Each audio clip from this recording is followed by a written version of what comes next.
amados, a paz do Senhor.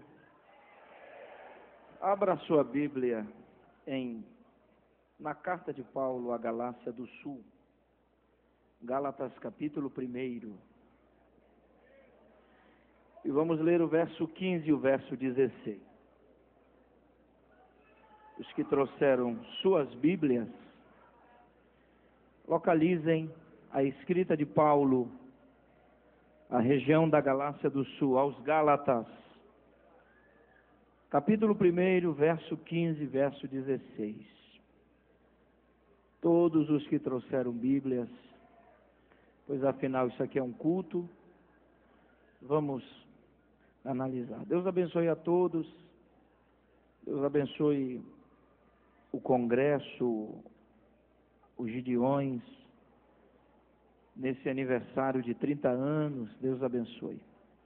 Eu externo em palavras o agradecimento e aquilo que perpassa meu coração essa noite, por fazer parte dessa história. Muito obrigado ao pastor Cizino, pastor Reuel, muito obrigado, sua família, de coração, muito obrigado.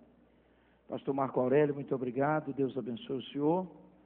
E tantos amigos que nós temos aqui. A senhora prefeita, olha como Deus é maravilhoso. Eu tenho muitos amigos aqui. Pessoas que vivem comigo fora do púlpito. Porque ser amigo nesse momento é muito fácil. Mas tem a segunda, tem a terça, tem a quarta, tem a quinta.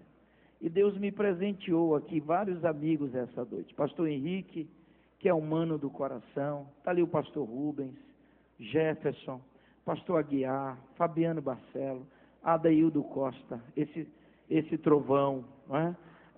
O Ronei, olha ali o Marcelo Dias e a Fabiana, a Juliana, Raíssa e Ravel, o Erasmo, meu Deus, eu quero R$10 por cada nome que eu vou citar aqui, ó. Não, 10 não, 100 tá bom.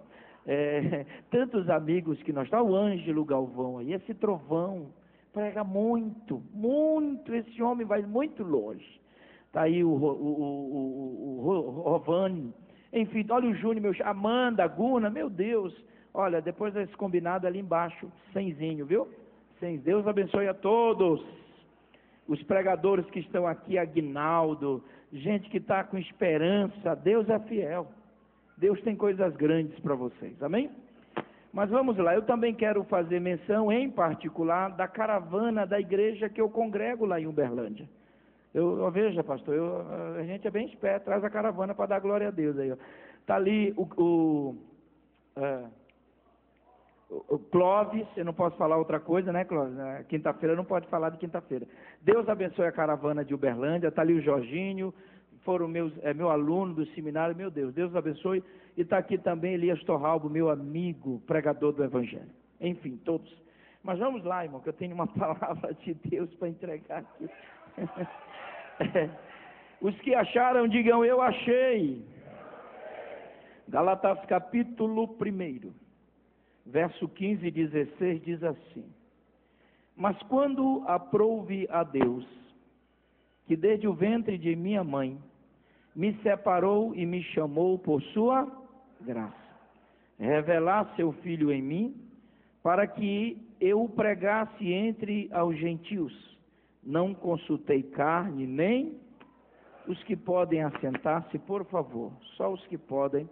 Vilamar Pedrosa, meu amigo, beijo no coração. Ana, cadê o Davino? Está por aí, né? Eu queria a atenção de todos os irmãos para nós entendermos uma mensagem missionária essa noite. A princípio, nós temos aqui uma carta escrita pelo apóstolo Paulo, direcionada à igreja na região da Galácia do Sul. No tempo de Paulo, existiam duas Galácias, a Galácia do Norte e a Galácia do Sul. Mas como não há nenhuma referência ou inferência do ministério de Paulo na Galácia do Norte, nós acreditamos que Paulo não tem exercido nenhum ministério na Galácia do Norte. Em contrapartida, já na Galácia do Sul, nós temos ali várias vezes o apóstolo Paulo passando por esta região.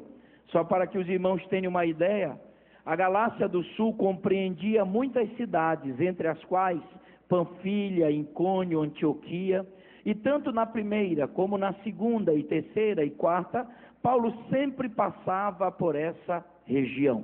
E nós temos aqui uma carta que foi literalmente escrita pelo apóstolo Paulo. Quando eu digo literalmente, porque a carta aos Gálatas e a carta a Filemon foram as duas cartas que foram escritas literalmente pelo apóstolo Paulo. Quando Paulo nessa carta diz que ele usou letras garrafais, ou seja, letras grandes, para escrever. Então, nós temos 13 epístolas de Paulo, entre as quais 2 foram escritas por ele mesmo, e as demais ele as ditava, e uma espécie de escravo letrado copiava aquilo que o apóstolo Paulo escrevia. E o interessante é que aqui nesse capítulo 1, Paulo revelará para nós 4 segredos que o levaram a tornar-se esse grande missionário. Por quê? Porque é impossível nós falarmos de missões sem avaliarmos ou tocarmos na biografia desse grande missionário chamado Paulo. E o interessante é que essa tarde eu estava pensando que no capítulo 9 de Atos dos Apóstolos, quando o apóstolo Paulo, ou seja, o Paulo, vai com cartas, munidas de cartas em suas mãos, para matar um foco e para abortar uma igreja que estava tomando forma na cidade de Antioquia.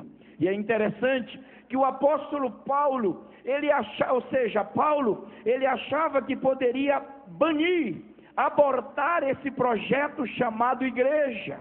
Só que Paulo não tinha ideia ainda que a igreja tem dono, e o dono da igreja é Jesus Cristo.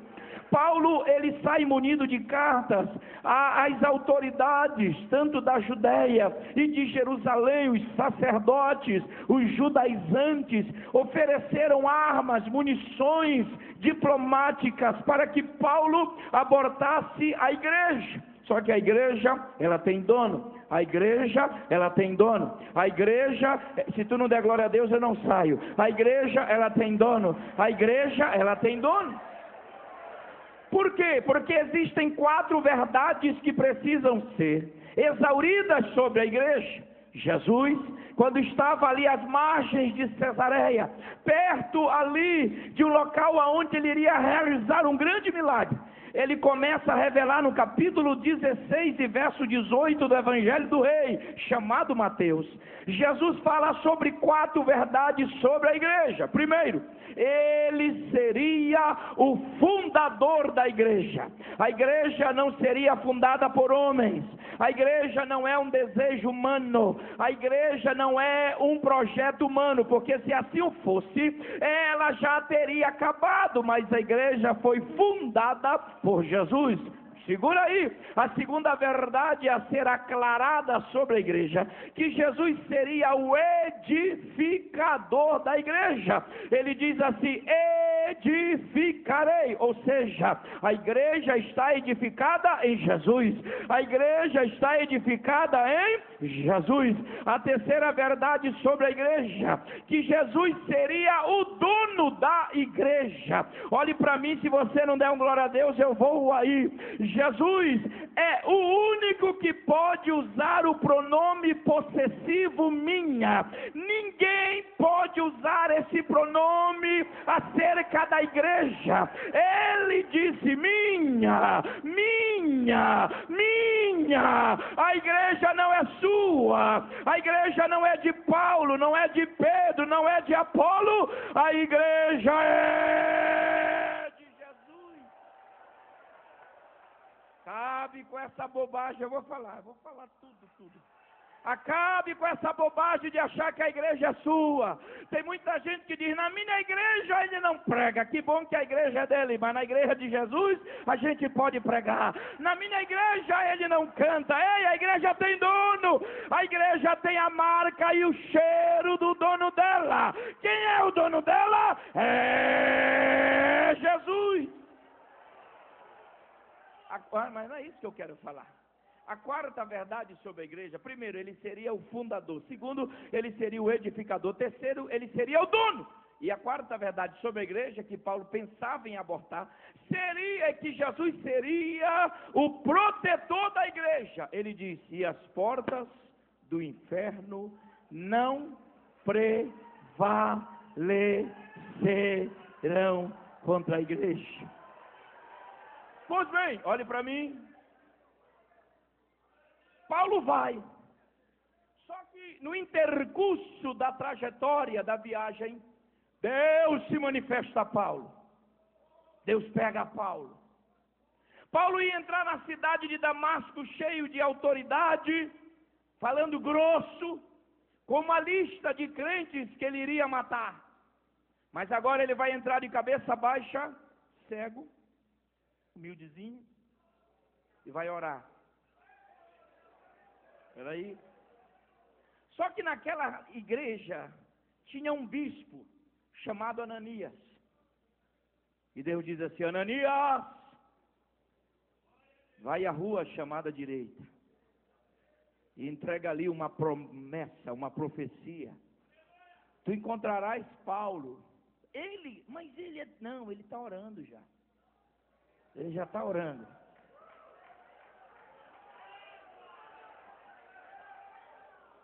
Dirás a ele a promessa. Ananias chega na casa de Judas, diz: Pastor, shalom, tudo bem? O homem está aí? Tá. O que ele está fazendo? Orando. Chamai-o. Ananias começa dizendo: irmão Saulo. Porque agora o termo irmão no grego ali fala de aproximidade. Não há diferença mais e nem distância entre nós. Somos irmãos.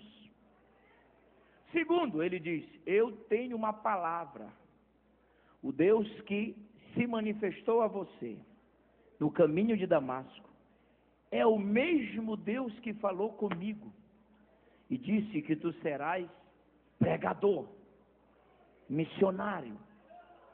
Você vai levar, é um verbo de ação, o nome de Deus para os reis, para os príncipes e para os gentios. Só que Deus sabe quando chama alguém. Vai doer só um pouquinho agora, tá? Deus sabe quando chama alguém.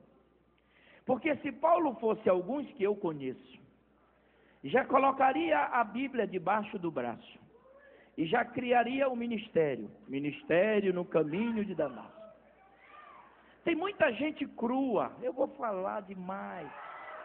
Tem muita gente crua, que ainda não foi queimado, trabalhado, não tem experiência. Aleluia! Tem muita gente que ainda não tem base, não tem Bíblia, sabe? Foi alvo de uma promessa, mas ele é precipitado. Não é na sua hora, meu querido, é na hora de Deus. Espere a hora de Deus. O que Paulo faz? Entre a promessa que Deus fizera a ele no capítulo 9 de Atos e a promessa cumprida no capítulo 13 de Atos, segundo Gálatas, nós temos uma distância de 14 anos. Porque primeiro Deus precisa trabalhar em Paulo, para depois trabalhar com Paulo.